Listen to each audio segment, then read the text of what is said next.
ആരാധനായ world general മന്ത്രി Vijay Joseph അവരുടെ നമുക്ക് ഈ ഒരു സംവിധാനത്തിന് അവസരമൊരുക്കിയ കൊറോണ സെന്റ് ജോസ് ഐലേഡർ സ്വാഗതം കെ ജോസഫ് ഇഴാറത്ത് വേദിയിലും സദസ്സിലുള്ള എൻ്റെ പ്രിയമുള്ള സഹോദരി സഹോദരന്മാരുടെ വൈദികരുമാൻ സിസ്റ്റേഴ്സ്, ആദ്യമായി കനാനായ കത്തോലിക്ക കോൺഗ്രസ് ചുങ്ക കൊറോണ കൗൺസിൽ ഇന്ന് നേരത്തെ നമ്മുടെ ആരാധ്യനായ മന്ത്രി പി ജെ ജോസഫ് സാർ പറഞ്ഞതുപോലെ കത്തോലിക്ക സഭയിലെ ഇങ്ങനെ ഒരു രൂപത അതിരൂപത ഇത്രയും സജീവമായ സജ്ജീകരണത്തോടെ ചെയ്തിട്ടുള്ളത് അഭിയൂന് പിതാവ് ഇത് ഫ്രാൻസിസ് മാർപ്പാപ്പയെ അറിയിക്കണം എന്നാണ് ആദ്യം എനിക്ക് പറയാനുള്ളത്. കാരണം ഇത് സമൂഹത്തിലെ വലിയ ഒരു മാറ്റത്തിൻ്റെ ശങ്കുലി, അതായത് ജണ്ടാളച്ചനുണ്ട്, പിതാക്കന്മാരുണ്ട്, ഫൊറോണയിലെ എല്ലാ അച്ഛന്മാരും, രൂപതയിലെ അതിരൂപതയിലെ എല്ലാ അച്ഛന്മാരും ചേർന്ന് ഫ്രാൻസിസ് മാർപ്പാപ്പ കേട്ടാൽ ഫ്രാൻസിസ് ചിലപ്പോൾ ഇന്ത്യയിലേക്ക് വരാൻ സാധ്യതയുണ്ട്.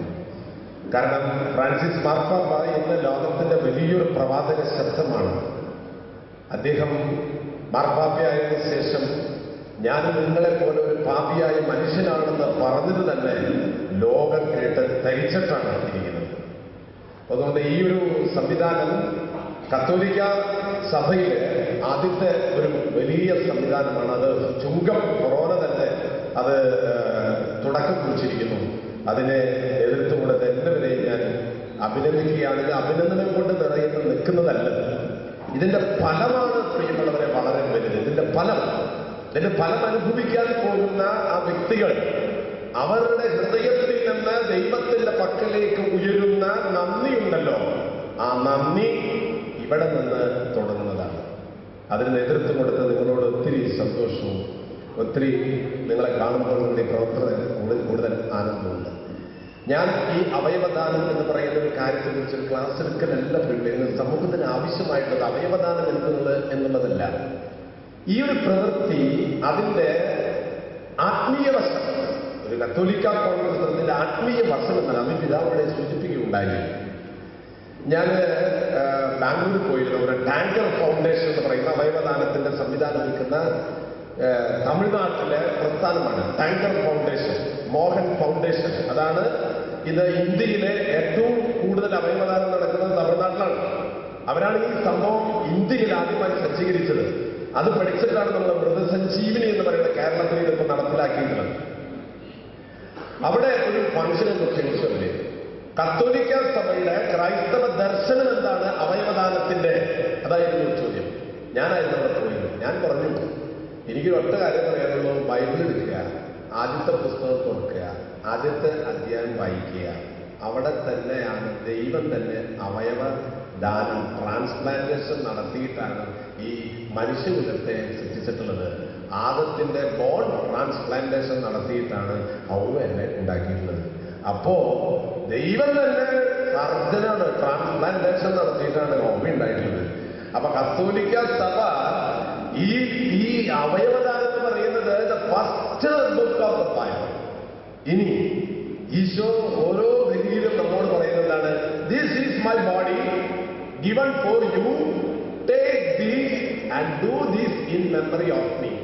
അവിടെ ദിസ് ഈസ് മൈ കിഡ്നി എന്ന് പറയുന്നില്ല മാത്രം, ബോഡിയിൽ കിഡ്നി ഉണ്ടല്ലോ. This is my body and given for you, do these, ഇത് നിങ്ങൾ ചെയ്യണം എന്നാണ് കർത്താവ് നമ്മെ പറഞ്ഞു.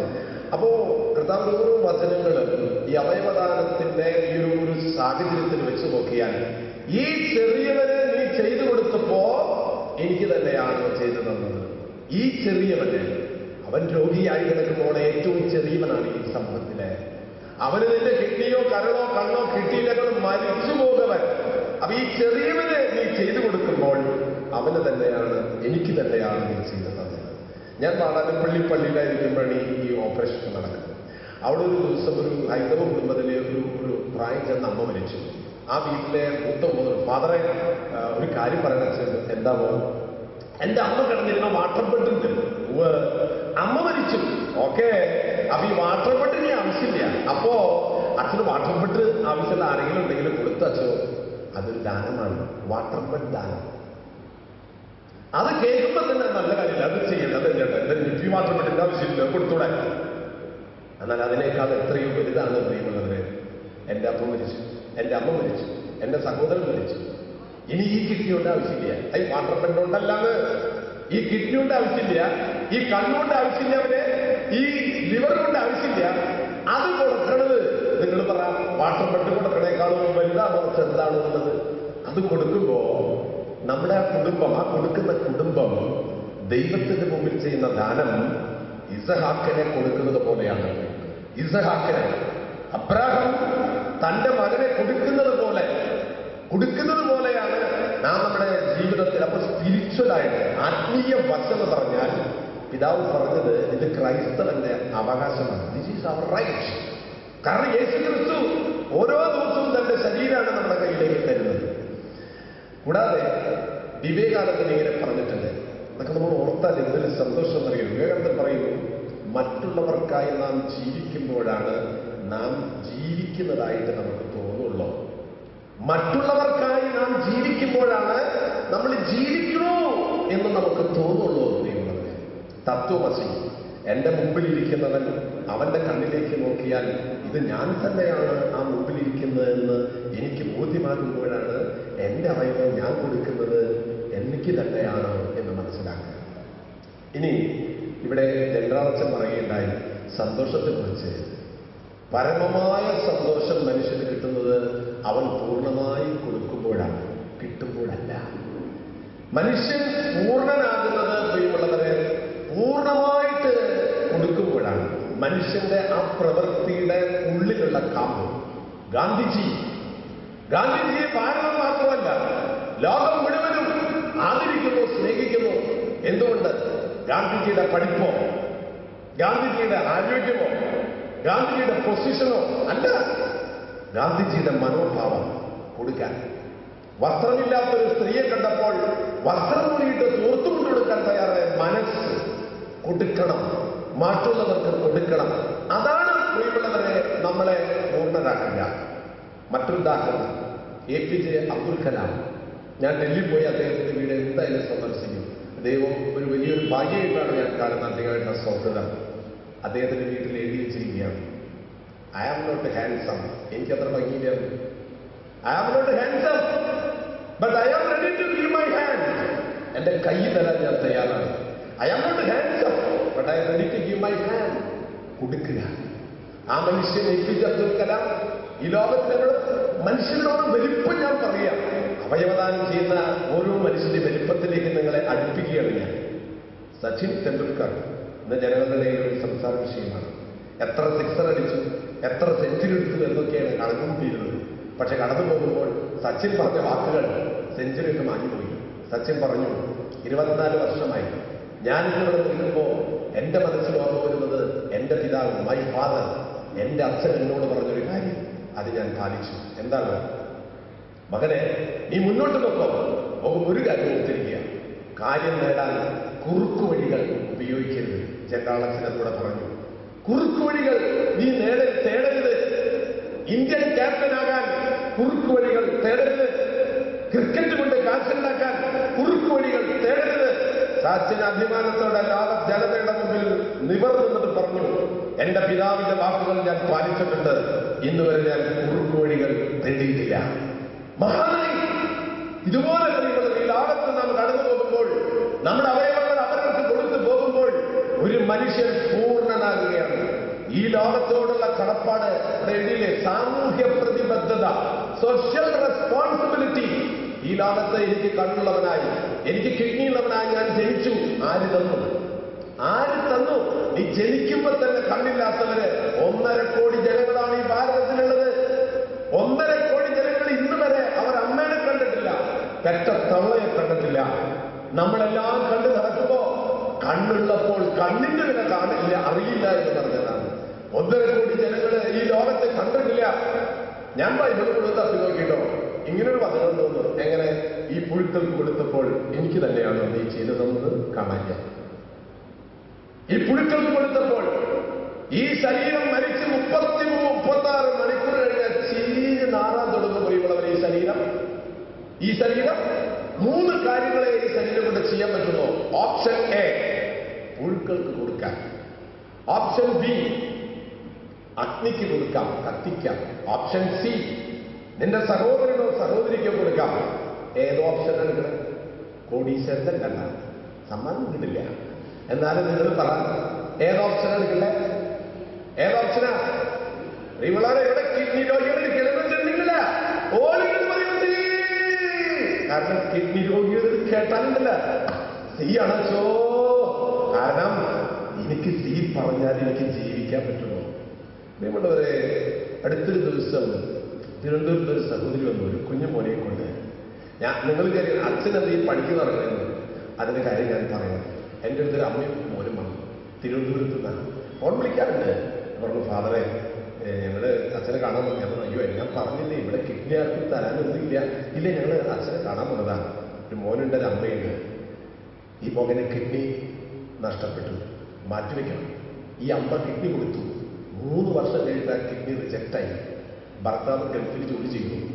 അപ്പൻ തീരുമാനിച്ചു, ശരി ജോലിയൊക്കെ മാറ്റിവെച്ച് ഉള്ള കാശ് കൊണ്ട് നാട്ടിലേക്ക് വരാം, എൻ്റെ കിഡ്നി മോന് കൊടുക്കുക. ആ ഒരു മോനുള്ളോ, ആ മോന് ജീവിതം കൊടുക്കാൻ അപ്പൻ ജോലിയൊക്കെ മാറ്റിവെച്ച് രാജിവെച്ച് എല്ലാം അവസാനിപ്പിച്ച് ഗൾഫിൽ നിന്ന് നാട്ടിൽ വന്നു. നെടുമ്പാശ്ശേരിയിൽ ഇറങ്ങി. അവിടുന്ന് യാത്ര ചെയ്യുമ്പോൾ അയാളെ ഹാർട്ട് അറ്റാക്കായിട്ട് മരിച്ചു. ഈ അമ്മയുടെ ഒരു കുഞ്ഞുണ്ട് വന്നിരിക്കുകയാണ്. പ്രിയമുള്ളവരെ, ഈ 10,000 സമ്മതപത്രത്തിൽ നിന്ന് നമ്മുടെ ജീവിതത്തിന്റെ അതിഥി നമുക്കറിയില്ല. കടന്നു പോകുമ്പോൾ ആ കുഞ്ഞിനൊരു ജന്മം കൊടുക്കാൻ സാധിച്ചാൽ, എന്നിട്ടെല്ലാം വർത്താനം പറഞ്ഞിട്ട് ഞാൻ പറഞ്ഞു, ആരും തരാനില്ല, ഞാനിങ്ങനെ പറഞ്ഞു നടക്കുന്നത്. ആൾക്കാർ സമ്മതപത്രം കൊടുത്തിട്ട് വല്ലവരുണ്ട്, അങ്ങനെ കിട്ടിയാ എന്താ ചെയ്യാ, എന്താ പറയാ ചേച്ചിയെ. പോണ നേരത്തെ ഈ കൊച്ചെന്റെ മുഖത്തേക്ക് ഒരു കാര്യം പറഞ്ഞു, ഫാദറെ ഒരു കിഡ്നി തരൂ. എന്താ പറയും പ്രിയമുള്ളത്? അത് നിങ്ങളുടെ മകനാണെങ്കിലോ, അത് നിങ്ങളുടെ സഹോദരിയാണെങ്കിലോ കരയുന്നത് നിങ്ങൾ ഇരുന്നിട്ട് ഞാൻ ചിന്തിച്ചു, ദൈവമേ എന്റെ അനുജനാണെങ്കിലോ എനിക്കൊരു കിഡ്നി തരുമെന്ന് ചോദിച്ചാലോ? ഒരു സഹോദരങ്ങളെ, ഈ ജീവിതത്തിൽ നമുക്ക് ചെയ്യാവുന്ന ഏറ്റവും മഹാപുണ്യം, ഏറ്റവും വലിയ പുണ്യം, അടുത്ത അവസരത്തിൽ സ്വീഡനിൽ ഒരു സംഭവം നടന്നു. അതുകൂടെ നിങ്ങൾക്ക് മുമ്പിൽ ഓർമ്മിപ്പിക്കില്ല. ഒരു കോടീശ്വരൻ, ഇത് കേട്ടിട്ടുണ്ടാവില്ല നിങ്ങൾ, ഒരു കോടീശ്വരൻ തന്റെ സുഹൃത്തുക്കൾക്കും നാട്ടുകാർക്കും പത്രപ്രവർത്തകർക്കും ഒരു കത്ത് ഇൻവിറ്റേഷൻ അയച്ചു. എന്താ ഇൻവിറ്റേഷൻ അറിയോ? ശവടപ്പിനുള്ള ഇൻവിറ്റേഷൻ. ആരുടെ ശവടപ്പ്? അയാളുടെ ശവടപ്പല്ല, പിന്നെ അയാളുടെ കാറിന്റെ ശവടപ്പ്. അയാളുടെ വലിയൊരു കാറും, ആ കാറ് കുഴിച്ചുകൂടാനാണ് ശവടപ്പ്. ആൾക്കാർക്കുള്ള കേട്ടത് കൊള്ളാലോ, ആരുടെ ശവടപ്പ് കൊള്ളാലോ, ഒന്ന് കാണാനോ. എല്ലാവരും അയാളുടെ വീട്ടിലെത്തി. വീട്ടിൽ നിന്ന് പറമ്പിൽ വലിയൊരു കുഴി കുത്തിയിട്ട് അതിൽ ഈ കാറ് ഇറക്കി വെച്ചിട്ട് അതിന് ഉള്ളിൽ ആൾ നിൽക്കുക വരുന്നവരെ സ്വാഗതം ചെയ്യാൻ. എന്ത് കാറാണ് ചെയ്യുന്നത്? പഴയ അംബാസിഡർ കാറാണ്. 6 കോടി രൂപ വില വരുന്ന പുത്തൻ ഷോറൂമിൽ നിന്ന് വാങ്ങിച്ചുള്ള കാറ് ഈ കുഴിയിൽ ഇറക്കിന്നിട്ട് അയാളെ ഉള്ളിൽ നിൽക്കുക. വന്നോര് ഇയാളുടെ ചിന്തു മട്ടത്തിന് പ്രാന്തനത്. എടോ, തനിക്ക് വേണമെങ്കിൽ വിട്ടിട്ട് പാവപ്പെട്ടവർക്ക് കൊടുത്തുള്ളൂ, താൻ കുഴിച്ചുകൂടാ നിൽക്കണേ. ശരിയല്ല താൻ ചെയ്യുന്നത്. ഇയാൾ കത്തി കേൾക്കുന്നത്. ഇയാൾ അവിടെ പറഞ്ഞു, അതെ നിങ്ങള് പറഞ്ഞു കേട്ട് കഴിഞ്ഞാൽ നിങ്ങൾക്കുള്ള വിഷമെന്ന് എനിക്ക് നിങ്ങളെക്കാൾ പോയിട്ട് നെഞ്ചത്ത് വേദനയുണ്ട്. 6 കോടി രൂപ ഞാൻ കുറിച്ചു കൂടണേ. ഇതിനൊരു കാര്യം പറയേണ്ടത് എനിക്ക് നിങ്ങളോട്.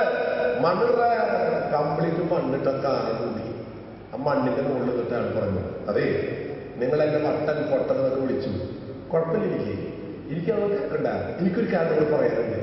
എന്റെ ഈ കാറ് കൂടിയപ്പോൾ നിങ്ങൾ പറഞ്ഞു 6 കോടി രൂപ വരുന്നത് ഈ കാറ് കൂടുന്നത് ശരിയാണോ? അല്ലാതെ നിങ്ങൾ പറഞ്ഞത് നിങ്ങളുടെ സഹോദരൻ ഭരിച്ചിട്ട് ആ മണ്ണിലിട്ട് കൂടിയില്ലേ കാറുണ്ടത്. അതിലെ ഹാർട്ടിന്റെ വില എത്രയെന്നറിയാം, അതിലെ കിഡ്നിയുടെ വില എത്രയെന്നറിയാം, അതിലെ ലങ്സിന്റെ ലിവറിന്റെ വില എത്രയെന്നറിയോ? അത് കുഴിച്ചു കൂടുമ്പോൾ നിങ്ങൾ ഞാനാണോ പൊട്ടൻ നിങ്ങളാണോ വട്ടൻ പറയും. കഥ പറഞ്ഞാൽ കേട്ടാ ഗൂഗിളിൽ നിങ്ങൾ സെർച്ച് ചെയ്യും. കാരണം നിങ്ങൾ അത് നിൽക്കുന്നത് കാണും. സഹോദരൻ, ഈ ലോകത്തില് നമ്മൾ ഈ ലോകത്ത് നിന്ന് കടന്നു പോകുമ്പോ നമ്മുടെ അവയവങ്ങൾ ദാനം ചെയ്ത് ചില ആൾക്കാരെ നമ്മൾ അവയവങ്ങൾ ദാനം ചെയ്താൽ സ്വർഗത്തിലെത്തുമ്പോ നമ്മളത് തപ്പി പിടിച്ച് നടന്നു. ആരും ഞാനും എന്താ പിന്നെ കണ്ണു കൊടുത്തിട്ട് വരുന്നത്. അത് ശരി, ആ വടി പിടിച്ചോ, കുത്തി നടന്നോ, എന്താ ചെയ്യാ? ഈ ലോകത്ത് നിന്ന് കടന്നു പോകുമ്പോ അവിടെ കണ്ണു കാണിക്കാണ്.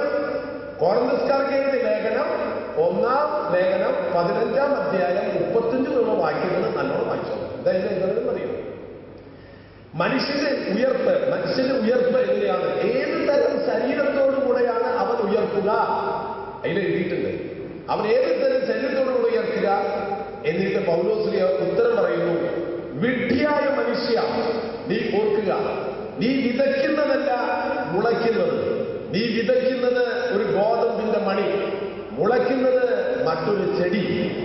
എന്നിട്ട് പൗലോസ് ആവർത്തിച്ച് പറയുന്നു, ദൈവം സൃഷ്ടിച്ചപ്പോ സസ്യങ്ങൾക്ക് ഒരു ശരീരം, മത്സ്യങ്ങൾക്ക് മറ്റൊരു ശരീരം, മൃഗങ്ങൾക്ക് മറ്റൊരു ശരീരം, മനുഷ്യന് മറ്റൊരു ശരീരം.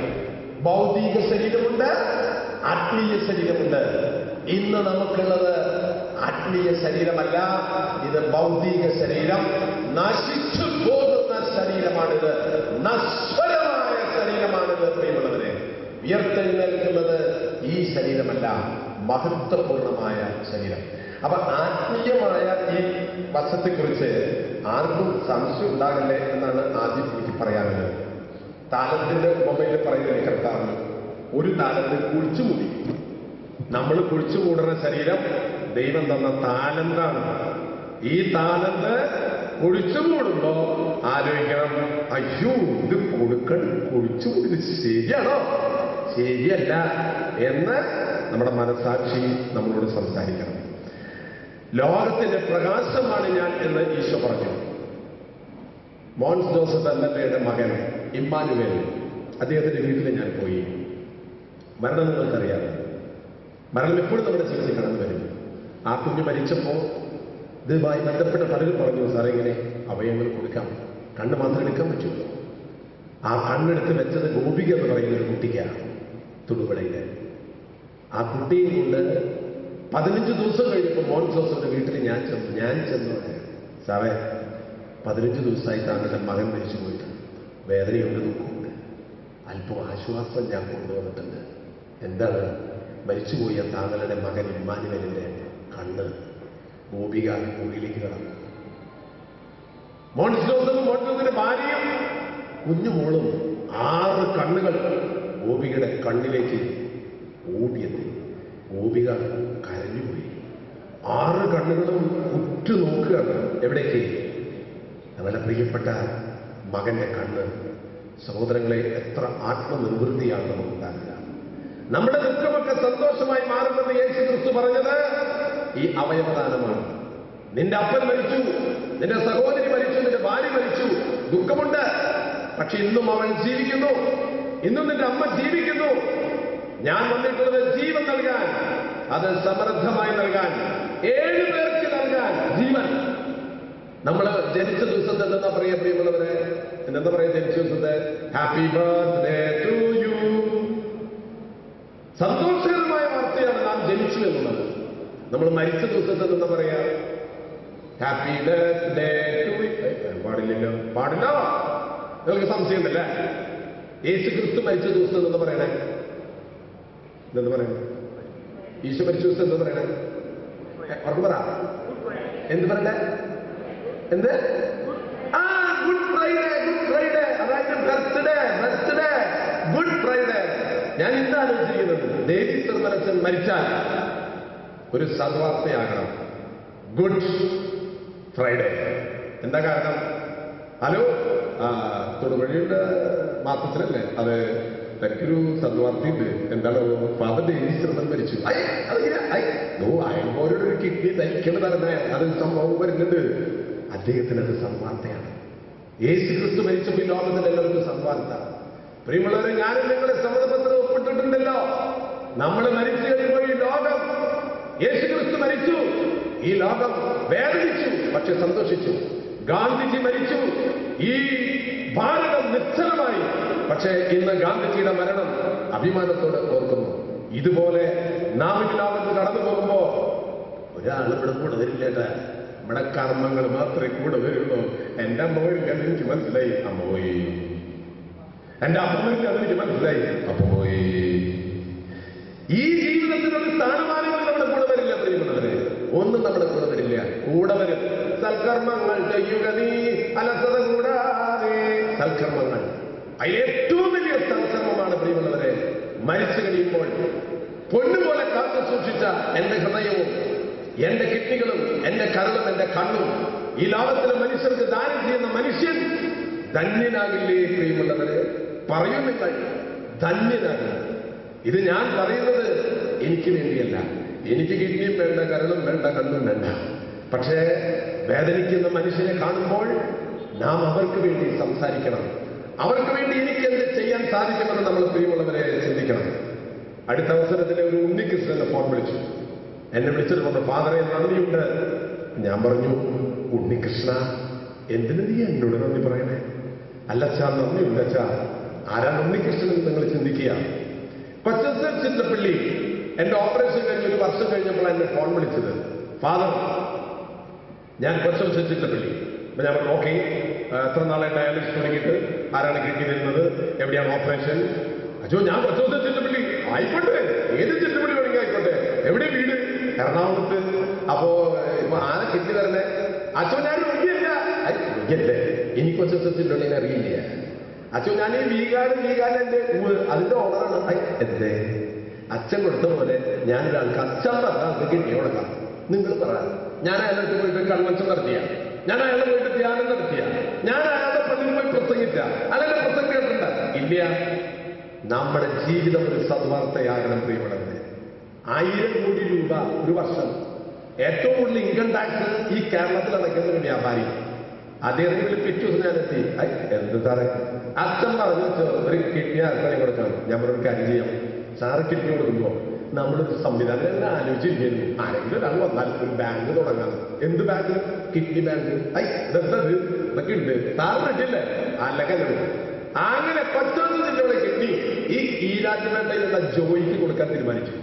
ജോയിയോട് പറഞ്ഞു, ജോയെ അവൻ നമുക്ക് ഒരാൾ കിഡ്നി തരണ്ടേ? ആരച്ചാ? അത് പിന്നെ പറയാം. ഒരു കാര്യമുണ്ട്, നിനക്ക് കിഡ്നി തരുമ്പോ നിന്റെ ഭാര്യ വേറെ ആൾക്ക് കിഡ്നി കൊടുക്കണം. അതെന്താ വെച്ചാ അങ്ങനെ? അതങ്ങനെയാണ്. അങ്ങനെ ജോയിക്ക് 8 ദിവസം എന്റെ കിഡ്നി കൊടുക്കും. ജോയിയുടെ ഭാര്യ ജോളി അരുൺരാജുള്ള ഹൈന്ദവ സമൂഹത്തിന്റെ കിഡ്നി കൊടുക്കും. അരുൺരാജൻ ചോദിച്ചാൽ, രാജെ നിനക്ക് കല്യാണം കഴിഞ്ഞാ? ഇല്ലച്ചോ. അമ്മയുണ്ട്? ഉവ്. പേരെന്താ? നീല. നീല എവിടെ? നീലജിയെ അവർക്ക് കിഡ്നി കൊടുക്കണ്ട. അതെന്താ അങ്ങനെ? അതങ്ങനെയാണ്. നമുക്ക് കിട്ടുമ്പോ വേറെ ആൾക്ക് കൊടുക്കുക. അത് കൊടുക്കാത്തോ? അങ്ങനെ മുരളീധരന് കിഡ്നി കൊടുക്കും. മുരളീധരന്റെ ഭാര്യയിട്ടുണ്ട്. ഞാൻ പറഞ്ഞു, നീന അപ്പൊ നമ്മളൊരു കിഡ്നി വേറെ ആൾക്ക് കൊടുക്കാച്ചു. എന്റെ ഭർത്താവിന് അതുറപ്പ്. അങ്ങനെ മുരളീധരന്റെ കിഡ്നി കിട്ടിയ ആളാണ് ഉണ്ണികൃഷ്ണൻ. ഉണ്ണികൃഷ്ണന്റെ ഭാര്യയോട് ഞാൻ പറഞ്ഞു, കൊടുക്കണ്ട. അതൊക്കെ ചെയ്ത് ശരിയല്ല എന്ന് നിങ്ങൾ പറയും. പറഞ്ഞോ, കുഴപ്പമില്ല. ഈ ഭാര്യ ഭർത്താവ് ഒരു 6-7 മാസം മുമ്പ് കിഡ്നി ഫെഡറേഷനിലേക്ക് വന്നുകൊണ്ടിരിക്കുന്നു. വന്നത് ഭർത്താവിന്റെ കൈ പിടിച്ചിട്ടാണ് ഭാര്യ വരുന്നത്. കൈ പിടിച്ചു കൊണ്ടുവരിക. ഞാൻ ചോദിച്ചു, എന്താ? ചോദിച്ചത് എന്റെ ഭർത്താവാണ്. അതെ. കാഴ്ചയില്ല ചോ? കാഴ്ചയില്ല. ഇല്ല, കുരുടനാണ്. ഇപ്പൊ കിഡ്നി ഇല്ല ചോ? ഓഹോ. ഞങ്ങൾ പത്രത്തിൽ പരസ്യപ്പെട്ടു, ഒരു ചെറുപ്പക്കാരൻ തരാന്ന് പറഞ്ഞു വന്നത്. അവന് സൂക്ഷിക്കണം, ഈ പത്രത്തിൽ വരുന്ന ആൾക്കാരൊക്കെ സൂക്ഷിക്കണം. കുഴപ്പമില്ല സാർ, നല്ല ചെറുപ്പക്കാരനാണ്, സൂക്ഷിച്ചോളോ. അവരെ യാത്രയാക്കി. ഒരു 3-4 മാസം കഴിഞ്ഞപ്പോൾ തിരിച്ചു വന്നത്. ഫാദറെ എല്ലാം വർക്കും കഴിഞ്ഞു, ഇന്റർവ്യൂവിന് പോകണം, ഓപ്പറേഷൻ ഡേറ്റ് ഫിക്സ് ചെയ്യാൻ. ഇവനെ സുമേഷിനെ വിളിച്ചിട്ട് ഫോൺ എടുക്കണില്ല, സ്വിച്ച് ഓഫ്. സഹോദരക്ക് നിങ്ങളാണെന്ന് വെച്ചിട്ട് കേക്ക്, നിങ്ങളാണ് കിഡ്നി രോഗി എന്ന് വെച്ചിട്ട് കേക്ക്. അയാളെ മനസ്സെന്ത് ചെയ്യാം? എന്താ പറയാണ്? 2 ലക്ഷം രൂപ ഇവൻ 10,000, 50,000, 30,000 വെച്ച് ഈ കുരുടന്റെ കയ്യിൽ നിന്ന് വാങ്ങിച്ചു. എന്നിട്ട് അവൻ മുങ്ങി സിമ്മ് കളഞ്ഞു. ഇവർ 2 പേര് എന്റെ ഓഫീസിൽ വന്നു. ഒരു തുള്ളി ചോർമ്മ ഓർത്തില്ല. അവരെന്തിനും വന്നെന്നറിയാം നിങ്ങൾക്ക്. എന്നെ കണ്ട് കിഡ്നി ഒന്നും എന്റെ കയ്യിൽ കൊടുക്കാനില്ല, അതവർക്കറിയില്ലല്ലോ. എന്നെ കണ്ട് പോയി 2 പേരും കൂടെ ആത്മഹത്യ ചെയ്യാൻ വന്നതാണ്. ഞാൻ വന്നിരിക്കുന്നത് ജീവൻ നൽകാനെന്ന് ഞാൻ പ്രസംഗിച്ചാൽ മതിയോ? പോരാ, കൊണ്ടുകണം, കൊടുക്കണം. ഞാൻ പറഞ്ഞ എന്തോ ഉണ്ണികൃഷ്ണ, നീ വിഷമിക്കേണ്ടത്. കണ്ണില്ലാത്തവന്റെ കണ്ണടനായ യേശു ക്രിസ്തു. നീ വിഷമിക്കേണ്ട. കൊച്ചൻ ചിറ്റപ്പള്ളി എന്നൊരു മനുഷ്യൻ ചെയ്ത കർമ്മം മറഞ്ഞു വരണ്ട. നിനക്ക് കിട്ടണ ഒരു കിഡ്നി. അങ്ങനെ ആ കിഡ്നി ഉണ്ണികൃഷ്ണന് കൊടുത്തു. ആ ഓപ്പറേഷന്റെ തലേദിവസം വിളിച്ച കോളാണ് ഞാൻ നേരത്തെ പറഞ്ഞത്. ഫാദറെ നന്ദിയുണ്ട്. നേരത്തെ അച്ഛൻ പറഞ്ഞില്ലേ സന്തോഷം. സന്തോഷം എന്ന് പറയുന്നത് പല വഴിക്ക് കിട്ടും. ഈ സന്തോഷം ഈ ലോകത്തിന് ഒരു വഴിക്ക് കിട്ടില്ല. ഞാൻ പറഞ്ഞു, ഉണ്ണികൃഷ്ണ ഞാനല്ലടാ, എന്റെ കിഡ്നി അല്ലടാ, ഇത് നീന മുരളീധരന്റെ കിഡ്നി അല്ലേ? അതേച്ചോ. പക്ഷെ എനിക്ക് സങ്കടമുണ്ട്. എന്താ സങ്കടം? ഞാൻ ഇന്ന് വരെ അച്ഛനെ കണ്ടിട്ടില്ല അച്ഛോ. ഞാൻ പറഞ്ഞു, എന്റെ ഉണ്ണികൃഷ്ണ നീ മനസ്സിൽ വിഷമിപ്പിക്കുന്നത് പറയല്ലേ, അവനെ കണ്ടിട്ടില്ല. ഞങ്ങൾ മറ്റന്നാൾ ഓപ്പറേഷൻ എത്തി, അത് മാത്രം ആലോചിക്ക്, ഓപ്പറേഷൻ നടക്കട്ടെ. അവൻ പിന്നെയും പറഞ്ഞു, എന്നാലും സങ്കടം വെച്ചു. എന്താവോ, എനിക്ക് ഒരു സ്ത്രീ ശരീരം കീഴ് പിടിച്ച് കിഡ്നി തരില്ലേ? അതെ.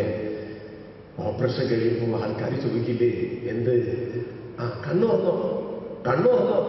ഓ, ഞാൻ മരിച്ച കണ്ണുറന്നൊന്നും ചോദിക്കില്ല അച്ഛാ. എന്ത് കണ്ണോർക്കില്ല? എന്ത് കണ്ണോടെ ഓർമ്മ? കണ്ണോർക്കില്ലല്ലോ. ആ സ്ത്രീ ഒന്ന് കാണണമെന്ന് ആഗ്രഹമുണ്ട് എനിക്ക് വേണ്ടി ശരീരം കുറിച്ച് തരുന്ന സ്ത്രീയെ. അതും ജന്മത്ത് നടക്കില്ലല്ലോ. പ്രിയമുള്ളവരെ, കണ്ണ് മുഖത്ത് വെച്ച് നമ്മൾ നടക്കണ്ടേ? കണ്ണിന്റെ വില അറിയില്ല. ഈ മനുഷ്യൻ ഒരു 5 ദിവസം മുമ്പ് ഓപ്പറേഷൻ കഴിഞ്ഞ് സുഖം പ്രാപിച്ച് 2 പ്രാവശ്യം ഓഫീസിൽ നിന്ന് കാണാൻ പറ്റിയില്ല. 4 ദിവസം എൻ്റെ അടുത്തെത്തി. ഭാര്യയും അയാളുടെ. എനിക്കറിയാം പൊട്ടിക്കരയുന്നത് സുഖം പ്രാപിച്ച ആരോഗ്യവാനായിട്ട്. ഫാദറെ, ഇപ്പോഴും ഞാൻ അച്ഛനെ കാണുന്നില്ല, പക്ഷെ ഞാൻ അച്ഛനെ കാണുന്നുണ്ട്. ആ ഭാര്യ കരയുക. നമ്മൾ കരയില്ലേ, സന്തോഷിക്കേ. 9,000 രൂപയിൽ മരുന്ന് കഴിച്ചു. ദൈവം തന്നെ 1.5 സെന്റ് തലണ്ട് ഇരിക്കുന്ന നിങ്ങളൊക്കെ ആലോചിക്കും. പ്രിയമുള്ളവരെ, ഞാൻ എന്റെ കാര്യം ആലോചിച്ചു. ഞാൻ അച്ഛനായിട്ട് ഇങ്ങനെ നടക്കുക സുഖമായിട്ട്. 1.5 സെന്റ് തല, കിഡ്നിയില്ല, ചട്നിയില്ല, കണ്ണില്ല. ഇങ്ങനെയുള്ള മനുഷ്യരുടെ മുമ്പിലൊക്കെ ഞാനൊക്കെ ദൈവത്തിന് മുമ്പിൽ എത്തില്ല. അവരെത്തും. ഈ കുരുടനെത്തോടെ ഉറപ്പാ. അയാള് ഈ കാര്യം പറഞ്ഞപ്പോ ഞാൻ പഠിച്ചു.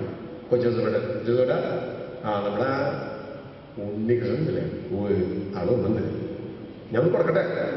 കൊടുക്കച്ചു. 5ാമത്തെ ആള്. കൊച്ചോസത്തിന്റെ ഒരു മനുഷ്യൻ ഒരു കർമ്മം ചെയ്തപ്പോ 5 ജീവിതങ്ങൾക്ക് പുനർജീവനം കിട്ടി. ഉണ്ണികൃഷ്ണൻ ഫോൺ കൊടുത്തു. അവ ഉണ്ണികൃഷ്ണൻ അയാൾക്കറിയാം. ആ കണ്ണ്, കുരുടനായ മനുഷ്യന്റെ കണ്ണിന് കണ്ണീര് വരുന്ന ശ്രദ്ധിച്ചു നോക്കി. സാറേ നന്ദിയുണ്ട്, സാറിങ്ങനെ കർമ്മം ചെയ്തില്ലെങ്കിൽ ഞാൻ ഈ ലോകത്ത് ജീവിച്ചിരിക്കില്ല. ഞാൻ എൻ്റെ ഭാര്യ ആത്മഹത്യ ചെയ്യാതെ തീരുമാനിച്ചതാണ്. പ്രിയമുള്ളവരെ, നിങ്ങളുടെ സഹോദരനാണെന്ന് കരുത്, എന്നിട്ട് ഹൃദയത്തിൽ ആലോചിക്കുക. ഞാൻ വന്ന് സാറിങ്ങനെ അച്ഛനോട് പറഞ്ഞു, 1 വർഷത്തേക്ക് 10,000 വെച്ച് ഓഫീസിലേക്ക് വിളിച്ചു പറഞ്ഞു വെച്ചാൽ മരുന്ന് ഞാൻ കൊടുക്കും. സഹോദരങ്ങളെ, കൊച്ചൊരു മനുഷ്യണ്ടല്ലോ, ആ മനുഷ്യൻ എന്നെ വിളിച്ചിട്ട് അച്ഛൻ പറഞ്ഞവർക്ക് കിട്ടി തരാമെന്ന് ഇന്ന് അയാൾ അനുഭവിക്കുന്ന സന്തോഷം. അയാള് പറഞ്ഞു, അത് ഞാനെന്താ ചെയ്യണ്ടേ? അച്ഛൻ ഓടി നടക്കുമ്പോൾ എനിക്ക് ഓടി നടക്കാൻ പറ്റില്ല, എനിക്ക് കാര്യങ്ങളൊക്കെ ഉണ്ട്.